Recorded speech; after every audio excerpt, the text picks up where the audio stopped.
L'Afrique, en un mot pour moi, c'est la plus grande population du monde. L'Afrique, en un chiffre, 1 milliard d'habitants et dans 35 ans, 2 milliards d'habitants. La plus grande richesse du monde, puisque la plus grande richesse des pays, c'est leur population très jeune. Mon rêve pour l'Afrique, c'est d'éradiquer les maladies qui tuent, le sida, la malaria, et on n'en est sans doute pas très loin. Et puis mon autre rêve, cette fois-ci en tant que leader de Schneider Electric, c'est d'apporter l'énergie aux 600 millions de personnes qui n'ont pas accès à l'électricité dans le continent. C'est la moitié des gens dans le monde qui n'ont pas accès à l'électricité. L'Afrique, c'est une année de ma vie, l'endroit où j'ai eu mon premier enfant, et donc une belle histoire familiale et la découverte d'un continent en famille.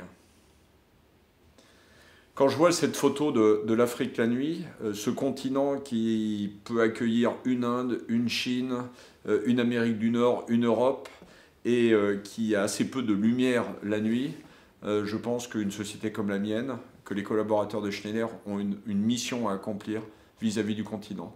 Parce qu'allumer autant de lumière en Afrique, c'est donner la possibilité à cette population jeune, de se développer et de bâtir des nouvelles entreprises, des nouveaux projets, de créer des choses nouvelles.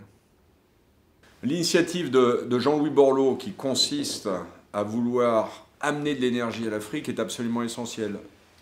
Nous croyons, je crois, que le premier droit de chaque être humain sur la Terre, c'est d'avoir un accès sûr et fiable à l'énergie. Parce que l'énergie, c'est la base du développement, c'est la base de l'éducation.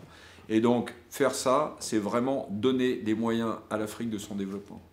L'engagement de Schneider, c'est d'apporter, dans les 3 années qui viennent, l'électricité à 15 millions de familles. Et ce faisant, de former 1 million de personnes, 1 million de jeunes, 1 million de gens qui ont des ambitions au métier d'électricien.